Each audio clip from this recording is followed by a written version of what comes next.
What is up, everyone? Welcome back to another edition of the Vandy Blitz. We have a lot on tap today, from NBA free agency buzz to NFL offseason. But I think first we want to talk about Ethan's team in particular, the Utah Jazz. I think we all have things to talk about. Rudy Gobert goes to Minnesota. He's going to be joining Karl Anthony Towns. I think I can remember the last time you see two max contract deal centers on the same team. So kind of want to know your guys' thoughts on that and see how it impacts both Utah and Minnesota. Well, were Boogie and AD on max contracts when they were on the same team? Boogie was not. Boogie wasn't paid. Yeah. That's why he got screwed over, because he didn't wait out for – he declined a big contract because he was waiting for a bigger contract, and then he got injured, never got it. Got it. Okay.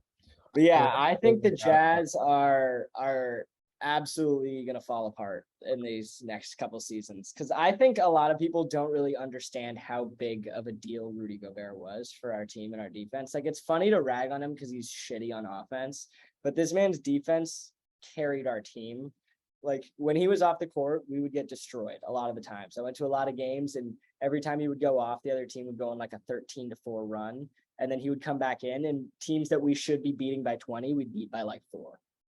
So I think you're going to see the Jazz struggle a lot next season. And I think the Timberwolves are actually going to benefit a lot from this, because I think Karl Anthony Towns, he's not really good bodying up centers on defense. That's not where he needs to spend his energy. He's an offensive dynamo. So I think putting him at power forward, having Rudy Gobert be the guy that really locks down the defense, having Anthony Edwards and D'Lo in the backcourt, and having a solid defense with that much offensive firepower, I think the Timberwolves are sitting really pretty here. Now, I do think they gave up a lot of first-round picks for him, which the Jazz did a good job getting a return for Rudy Gobert, but their playing is going to be worse in the upcoming season, and the Timberwolves are going to be better. So I think this is kind of a win-win trade.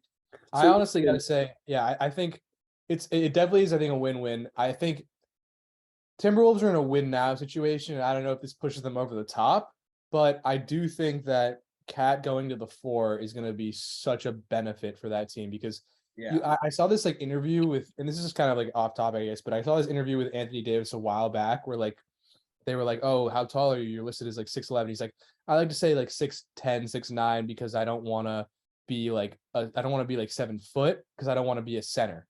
He hates playing center. And he hates playing center, yeah. And I think you can almost make an analogy. I'm not saying Cat's the same as AD, but like you can make an analogy that he will be much better in having that freedom of guarding the 4 and also playing the 4 on offense. He has a lot more freedom. Doesn't have to be like Rudy is a defense first type of player. It's going to be, I think, great for this offense. And Anthony Edwards is that guy. So the Jazz are fucked though. Yeah. Ethan, I have a question for you as a Jazz fan, because Rudy, getting rid of Rudy, like in my eyes, that had to happen. Because it did. I mean, our window was closed on the Donovan and Rudy era, to be honest. Like that's my question.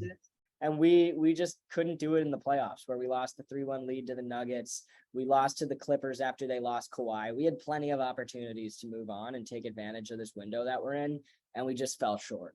And it's because Rudy Gobert got game planned against in the playoffs.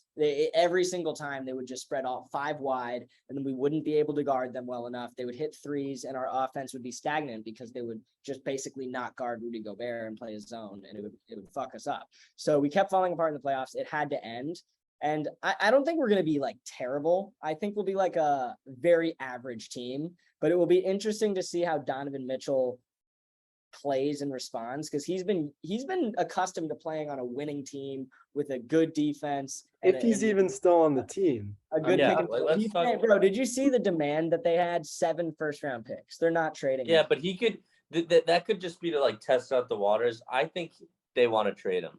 I know 7 first round. Danny Ainge, they brought in a good new coach. The Jazz are still a solid organization. They got 5 picks for Rudy Gobert, a move that's pretty consensus, a good move for the Jazz, because it needed to happen. I don't think it's a situation where it's like we need to atomic bomb blow up the entire franchise. I think Donovan Mitchell, it's possible that he has the foresight to say, well, we have a lot of assets now. We still have options to move Mike Conley, Jordan Clarkson, Bogdan Bogdanovic. There's still possible things that we can do to improve the roster.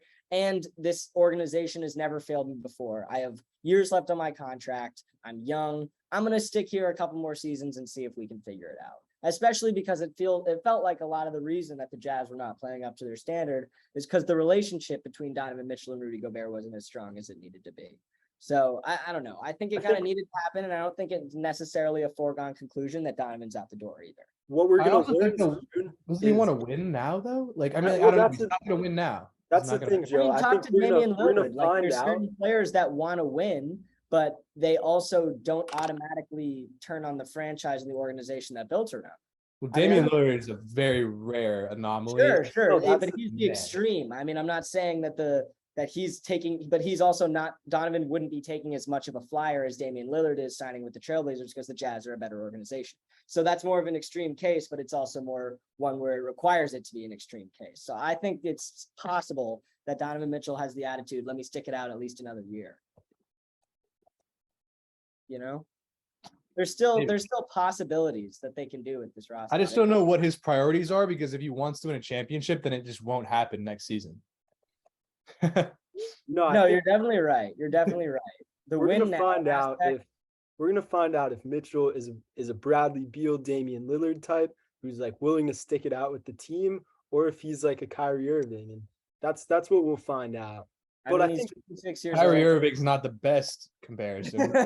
No, he's not. But in the way that he's ready to move on from teams so quickly. I think the biggest takeaway I have from this trade, though, is what it does to the free agency market as a whole. Because getting 5 picks for Rudy, that makes every other player that much more valuable. And I think that's why we're kind of at a standstill with Kevin Durant and Mitchell trade rumors swirling. Teams just don't want to lock up their assets this early into the offseason because they still are trying to make a deal for those big fish. Durant could stay, and that's like an interesting thing to think about. Everyone says definitely not.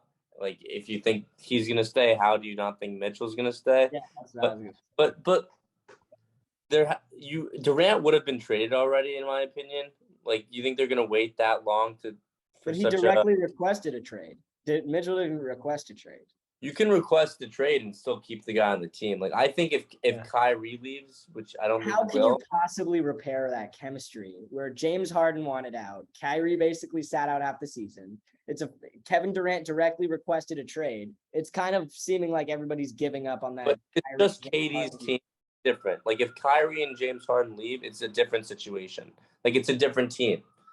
So if LeBron requested a trade from Cleveland, would you be like, oh, like, he's probably not going to leave? No, it's like, no, LeBron's going to do what LeBron's going to do. The organization doesn't have that much leverage. I think it was more about KD didn't want to play with Kyrie. And if Kyrie leaves, I think there's a higher chance of KD staying together. What KD has to do is KD has to literally sit down with Kyrie and be like, listen, we need to figure this out or both of our legacies are fucked, honestly, like forever. And not like screwed, but like KD is already, if he leaves again, he's going to look like such a clown. Kyrie already looks like an actual crazy person for what he's been doing and sitting out. And now he wants to leave and now he wants this money and he thinks he deserves it. Yeah. They need to sit down like adults and say, hey, we need to win a championship with this team and prove everyone wrong. And that would be the best move for both of their careers, I think, going forward. I definitely think you're right, but the situation seems untenable. Neither of them have done anything in the last couple of years to deserve the respect that they've gotten because of what they did earlier in their careers. They have not gone far in the playoffs. It's been an absolute basket case in terms of drama, and people are requesting trade. Like, I feel like this team, I don't know. I don't know if there's a future between KD and Kyrie, but if they trade Kyrie, then maybe you could get KD to stay, but that's still bold because who's taking Kyrie right now? But look at Kyrie's history. No one wants to play with him like that. Exactly. Who's taking him right now? Exactly. KD's had great, like, before his injury, he was bar none the best player in the world, and he's still a top 10 player in the world. I think if Kyrie leaves, it's his team. No one wants to play with Kyrie. He's mentally deranged. So who's going to trade enough assets to make that hole in the team good enough to the point where Kevin Durant feels secure in staying? The Lakers were down. Who do the Lakers have to give for Kyrie? No one. Russ. You think Russ is going to be traded to? Russ? I mean, didn't a report come out? There was a report that came out and they said they went back and forth. the Lakers Bro, offered you Russ think in a KD first wants to rounder. play with Russ? No, but listen, the Lakers offered Russ in a first rounder, and the Nets, I think, counter offered Russ in 2 first rounders, and that's where they couldn't meet the middle. They couldn't meet in the middle there. Wow. I didn't see that report. I thought I saw that. And I mean, like, which in my opinion, the Nets, I think you've got to take that, dude. Like, you can't, you take like Russ at least like wants to win. Granted, he's playing really bad, but at least he like wants to be there. Like, he doesn't want to like he doesn't like not Okay, want but the difference is like Kyrie when he's on the court is actually still good. He's just crazy. But he's not on the court, so it doesn't matter. Russ has been in consistent decline since his MVP season, though. Like every year he's gotten worse. Every single year. Like, how you think that guy is the one that convinces KD to be like, you're right, I was wrong to request a trade? No, no. I also think that they would be screwed. Yeah. I also think it's in the Lakers' interest to get Russ out of there. Like, if what Joe's saying is true, is it not in their interest to say, okay, yeah, maybe we give up the 2 first-round picks and Russ, who, like, at least in my eyes, I would not want Russell Westbrook on my team if I can have Kyrie. I think you're right. So I think that doesn't change Kevin Durant's situation. And I think his situation I think the Nets situation overall is pretty bad because I think isn't there rumors that they might trade Ben Simmons, or am I wrong? Oh, that would be absurd. I think all options are on the table. Like, if they get a package and it includes, like Ben Simmons. Look at that team and then look at the player that they just lost. I have not respected James Harden a ton through his career just because of the free throw shit. Every time I watch him, I want to punch him. I'm like, dude, stop. But he took a pay cut because he wanted to keep up the talent on the roster and play with. We also realized that he literally shit the bed in the playoffs. Like, yeah, that was bad. But he still could have gotten a max contract. He cares about winning. Doing that. And imagine that Kyrie drove that player away. Like, imagine Kevin Durant. He's like, God, this is so fucked up. Like, why couldn't Kyrie be the one to get traded or get out of here? Like, Kyrie's just legitimately delusional. He's the whole narrative though about like James Harden like being a good guy, taking the pay cut, like that. This is the first time in his 12-year career that he's done that. Like, he was at the top of his game. Do you think the playoffs just broke his ego and showed him that he can't be that guy by himself anymore? He's not, exactly. Like, he's finally realized that he can't do it. He needs other people. But I feel like he hadn't been anyway. Like, throughout the regular season, I feel like he wasn't even playing that well. No, I don't know, dude. There was that stretch where with him, he was the guy on the Rockets, and they were up 3-1 on Golden State. Yeah, sure. When he was on the Rockets, but I'm saying like when it was with Kyrie and KD. Oh no, even on the Sixers, like playing with Embiid, he didn't have the impact that you thought he would. So he played really bad against the really past bad. his prime. I think that's like. I also think it's interesting to look at like maybe there's something there, and like he can't play with other players. I mean, I also kind of was skeptical about the Nets in a way that it's 3 players who like all love the ball in their hands, and I feel like that is always a hard sort of what's the word? Dynamic. Yeah, it's a hard dynamic to work on a team, and especially with Harden and KD, who both are supposed to be like the top scorer on the team, whichever team they play for. How does that work? And obviously didn't. So it's tough over there. I mean, and Steve Nash, I feel like maybe the players don't love him as a coach just because of what's happened under him. I'm not sure. That's speculation. But I mean, what has he done? Like, he had no exactly. Like, would you respect him if you're Kevin Durant and let him coach you around? Like, I don't know about no one's putting the blame on Steve Nash to me. I feel like everyone's blaming the GM and people that are worried about the financials of the team. You had the 3 of the top 10 best players in the world, and you couldn't but you also had one that's absolutely out of his mind. Like, I've seen some of the Instagram live conversations between Kevin Durant and Kyrie Irving, and Kyrie will just start saying random shit, and Kevin Durant's face is just completely blank. Like, I could not imagine sharing a team with that guy. But Damian Lillard, I could imagine sharing a team with. Transition to this subject. He just signed, I think, like a $64 million a year contract with the Trailblazers. So he's not leaving. That is the biggest contract it's crazy that NBA players are getting paid so much. And I feel like the Trailblazers kind of like locked themselves into this period where they're not going to be great, but they could be good. Like, I don't really know what this means for them. I feel like it keeps them in limbo for a really long time because $60 million, that's a significant amount of your cap room. Mm-hmm. And how can you build your team around that? Obviously, he's getting paid 64 a year. It shows that they're going to be anywhere from, like, in my opinion, maybe 5 seed at best to like the 10 seed. Yeah, he's going to be 63 mil in 2026. Yeah, it doesn't make. Dude, why are they going to pay him that much money when he's 36? It's a small this market. Is what I'm talking about. Tickets.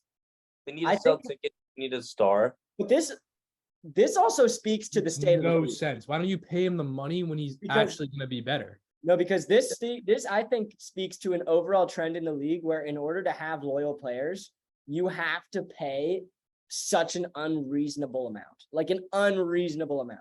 Like it's not even tenable for him to be paid $60 million at 36 years old, but that's what you have to do in order to keep him. And that's the dynamic of the league now too, anyway. Exactly. Because no, loyalty is like, why would I be loyal? I'm going to go play with fucking LeBron. I'm going to go play with KD. Like, there's no reason to stick it out unless you get those return incentives on your contract and get paid a stupid amount. And I 29 games. He played 29 games in 2021. Yeah, so how do you extend a guy? his injury? Like, I think he's been hurt for years. Like, that's what I was hearing. So bad, dude. He and they decided to sit him out for the year because it wasn't going anywhere. But I am excited about it. I think Chauncey Billups could be a good coach. They brought in Jeremy Grant, re-signed Yusuf Nurkic, brought in Gary Payton. So like there's some guys there. And with Damian Lillard, like there is a ceiling. There's a very high ceiling for that team. But like Timberwolves now better. No, yeah, of course, but better. Like I don't feel like this. Why go all in on this team like this? And like you just named these guys, Jacob. To me, these are just solid average. Like these are average starters in my opinion. Gary Payton, we know him. Jeremy Grant's a little above average. He's a Grant is, but Gary Payton, I would say, is an average NBA starter. I think you're right. That's fair. And that's gonna be what, their third best player on the team, fourth best player on the team. They also gave Anthony Simmons like a 4-year, $100-something million. Yeah, I feel like they're making some questionable decisions over there. But yeah, they must be like doing some tax loopholes or something over there. I don't know. But no, I was also gonna bring up a point of like motive. I always like looking at like the motive of. So for Kevin Durant, obviously when he joined the Warriors, motive winning a chip, and then like Damian Lillard, what's his motive behind staying at the Trailblazers? Is it the money? Is it because he thinks he can do something? Like, I always find that interesting. When like, what is the breaking point for players? Like, when would Damian Lillard be like, if you don't pay me $55 million, then I'm gonna go join like the Warriors or something like that? I feel like it's got to just be something that relative to the rest of the stars in the league is shown that like you're getting a specific reward for being loyal. Like, yeah, but then you also have to look at like the Nets. Like I was going to ask this question earlier. Do you think that superstars are put off by what happened in Brooklyn and are saying, okay, maybe making super teams where everyone's a ball hog doesn't work, so I'm just going to stay? I don't think so. I think a lot of people blame that on Kyrie though.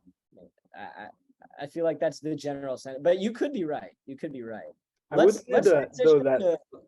you got it. Go ahead, Jacob. No, go ahead. No, I would say that teams would probably be nervous about like making those big trades because now the Nets, like 3 years later, they gave all of their first rounders up to like make this team in the first place. Now they have nothing. So I do think that is part of it. Yeah. All right. Well, I was gonna say let's get Boiler Room started, where we spit out some hot takes. And my hot take will be about one of those big trades that could potentially backfire with a lot of picks moving. I'm gonna revisit the Minnesota-Utah Jazz trade. I think the Minnesota Timberwolves are gonna be a top 4 seed in the West, top 3. I'll make it hotter, top 3 seed in the West. And I think Anthony Edwards is gonna make a huge jump because I think the impact that Rudy Gobert has on a team is underrated, and I think he makes players around him better just by the defensive impact that he has. So I think the Timberwolves are going to be a really, really impressive team and a contender next year because of this trade. I think that's a solid take. I would say that I have to go back to my home team as well. Kevin Durant will be wearing a Miami Heat jersey by the 2023 playoffs. That's my take. That'd be sick. I'll see you guys in the playoffs. Would he be riding LeBron's coattails if that happens? Maybe. Maybe it's a very different team, different situation, but I see where you're going with that. My hot take, which is extremely hot, is going to be that the Heat, this isn't that hot. I think if the Heat get KD, they're going to be in the finals, and they may be rematching the Lakers in the finals once more. I like that. Lakers going to the finals. All right. So what we didn't talk about that much was this rookie year class, and obviously Paolo went first. But what people might overlook is Chet Holmgren. I think he's gonna be rookie of the year. Okay. I think him on an OKC team is just bound to flourish. Like, you don't have that many guys that can be his team like by the end of next season. And I really could see him. I could see him averaging 10 plus rebounds a game and really be a force to be reckoned with. Side note, did you guys see? So right now, the Thunder starting lineup, I think 4 out of the 5 guys are 7 foot plus. And if they were to get the first round draft pick for next year or something, the projected guy is another 7 foot guy, like beast with crazy handles. And if they were to get that, they would have, I think, like the first 7 footer, all 7 footer team, or like almost all 7 footers, and it would like break the NBA. Who's their point guard? Yes. It's like that really tall dude. What's his name? Like Luke something. No, he's shooting guard, I thought. Oh, yeah, he's shooting guard. Then no, Lou Dort's shooting guard. Oh, wow. There's Josh Giddey, Holmgren. Josh Giddey's small forward. Holmgren is power forward. I would say SGA would probably be the primary ball handler. They really have a one, I feel like, a natural one. I mean, there are no positions a really good hot where you're take, 7 feet tall. I think that Thunder team is definitely going to be an interesting to watch. So that's snaps to that hot take. Who had? I want to introduce a new aspect to this. Who had the hottest hot take? Wait, Theo didn't do one yet. Oh, my bad. I don't know. I'm still I don't know how hot of a take this is gonna be. Go ramp it up. But turn up the heat. I don't know. Okay, so after watching the playoffs this year, I thought the Celtics were really, really impressive. And I don't know how this is kind of stupid hot take, but I see them winning the NBA next year. I just think they're such a young team. They now have experience. And Gallinari. Robert Williams played they made some good additions this offseason. I was gonna say something about him, but that's probably not a hot take. Like, that guy was balling, and I think he's only going up from there. He has to go up if they want to get. And they just added a few solid players, so I can see them doing big things. I agree. The only thing I'm afraid of with that is Al Horford replicating the run that he had, because it was so huge for that to ever happen. And if in order for them to get back to that spot, I think you're going to see a decline in Al Horford, but you got to see a major increase in Robert Williams. And you have Brogdon and Gallinari. Might lose role players like an Aaron Nesmith, and we all love him. He's a Vandy grad, but he's not giving the same amount of product as you're going to get from Gallinari or Brogdon. And those guys are solid 5th or 6th best players on a team that can help you, and veterans that you needed in those moments. The Celtics were the best team in the final. They shot themselves in the foot, and I think now that you have 2 more pieces, you can really make a run. All right. I mean, that's not terribly hot though. I mean, I feel like everybody thinks that the Celtics are pretty good, but I'll accept it. I think. So I'm not going to win this next section, but referring to what you asked earlier, I'll probably go with Joe's hot take. Yeah, I think Lakers in the finals is steaming hot. I was thinking, Ethan, yours could be up there also. I think the Timberwolves 3 or 4. You're saying Durant's going to go to the Heat. That is very possible. That is very possible. Dude, I feel like Durant going to the Heat is more likely than the Lakers. Yeah. Dude, LeBron is added. Okay, Do we think LeBron's going to another championship? No. Yeah. Probably not. But if somehow the Lakers can scheme it to get players around them, like maybe, but Dude, how? Their roster. I think AD. I think it's gonna be AD's. It's gonna be AD's Tucker like he team. was good.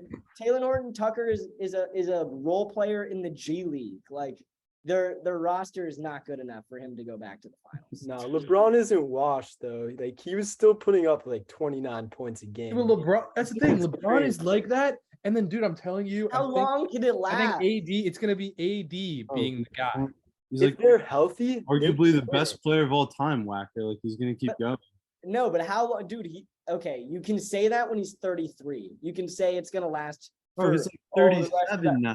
Dude, exactly. That's fucking old, bro. That is really old by NBA standards. Like, Do you think just one season he's just gonna like? no, bam. but I think he Okay. could be like he averages 23, 7 and 7 instead of 27, 9 and 8. Yeah, and then AD is gonna have like an MVP But season. AD's soft. AD's a little bitch, dude. Like I think I think he's like a sleeper MVP this year. AD.